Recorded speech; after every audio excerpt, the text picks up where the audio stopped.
Hi friends, welcome back to Subhiksha Samayalarai. நான் உங்கள் Ishwarya. இன்னைக்கு நம்ம ரொம்ப சிம்பிளான ஒரு பாம்பே அல்வா ரெசிபி தான் பார்க்க போறோம்.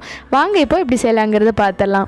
ஃபர்ஸ்ட் ஒரு பவுல்ல 1/2 கப் அளவுக்கு சோள மாவு சேர்த்துக்கலாம். அதாவது கார்ன்ஃப்ளவர் சேர்த்துக்கலாம். சேர்த்துட்டு இப்போ இதல நம்ம 1/2 கப் அளவுக்கு வந்து தண்ணி சேர்த்து நல்லா mix பண்ணிக்க போறோம். ஃபர்ஸ்ட் வந்து 1/2 கப் அளவுக்கு தண்ணி சேர்த்து லைட்டா mix பண்ணிரலாம். கட்டி எல்லாம் எதுவும் இல்லாம நல்லா mix பண்ணிரலாம். இந்த அளவுக்கு நல்லா கலந்து விட்டுட்டு இப்போ மீதி இருக்க தண்ணியும் சேர்த்தறலாம். மொத்தமா நான் 1/2 கப் அளவுக்கு வந்து தண்ணி சேர்த்துக்க போறேன். 1/2 கப் தண்ணி சேர்த்து நல்ல கட்டி இல்லாம இந்த அளவுக்கு நல்லா கரைச்சி எடுத்துக்கலாம். அடுத்து நம்ம ஸ்டவ் ஆன் பண்ணி ஒரு pan வச்சுக்கலாம். அதுல 1 கப் அளவுக்கு சர்க்கரை சேர்த்துக்கலாம்.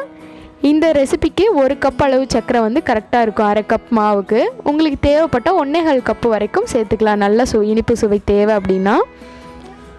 இப்போ இதல 1 கப் அளவுக்கு தண்ணி சேர்த்துக்கலாம். தண்ணி சேர்த்துட்டு தண்ணி நல்லா கொதிச்சு வரணும். சர்க்கரை எல்லாம் நல்லா கரைஞ்சி வர அளவுக்கு கொதிக்க விட்டுறலாம். இப்போ பாருங்க நல்லா கொதிச்சு வந்துருச்சு. சர்க்கரை எல்லாம் ஃபுல்லா கரைஞ்சி வந்துருச்சு. இந்த ஸ்டேஜ்ல நம்ம mix பண்ணி வச்ச கார்ன்ஃப்ளவரை இதல சேர்த்தறலாம். சேர்க்கிறதுக்கு முன்னாடி ஒரு தடவை நல்லா கலந்து விட்டுட்டு இப்போ சேர்த்தறலாம்.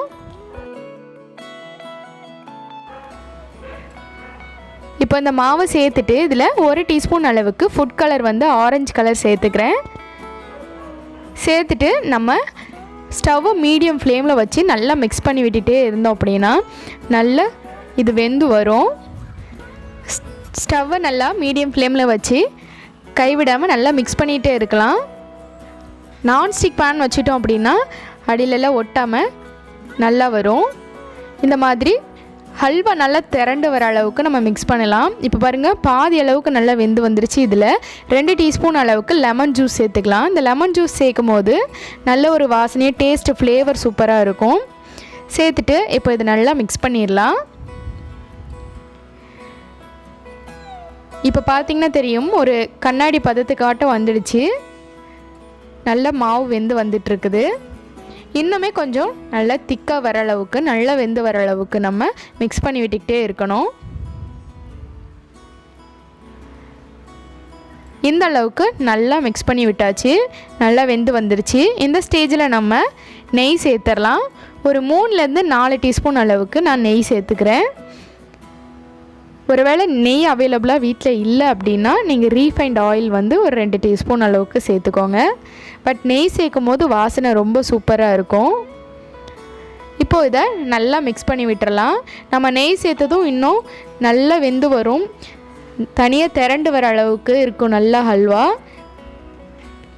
இது ஒரு 2ல இருந்து 3 நிமிஷம் வரைக்கும் நல்லா mix பண்ணி விட்டுறலாம். கடைசியா ஒரு 1/2 டீஸ்பூன் அளவுக்கு ஏலக்காய் தூள் சேர்த்திருக்கேன். நல்ல ஒரு வாசனையா இருக்கும். நம்ம கடைசில சேக்கும்போது நல்ல ஒரு வாசனையா இருக்கும். சேர்த்துட்டு இத நல்லா mix பண்ணி விட்டுறலாம். இந்த அளவுக்கு நல்லா mix பண்ணதும் கடைசியா இதுல நட்ஸ் வந்து நம்ம கொஞ்சம் பொடியா கட் பண்ணிட்டு சேர்த்துக்கலாம். நான் வந்து பாதாமும் முந்திரியும் நல்லா பொடியா கட் பண்ணிட்டு சேர்த்திருக்கேன். உங்களுக்கு எந்த நட்ஸ் இருக்கோ அது வந்து சேர்த்துக்கலாம் நீங்க. இந்த நட்ஸ் எல்லாம் சேர்த்துட்டு ஒரு தடவை நல்லா mix பண்ணி விட்டுறலாம்.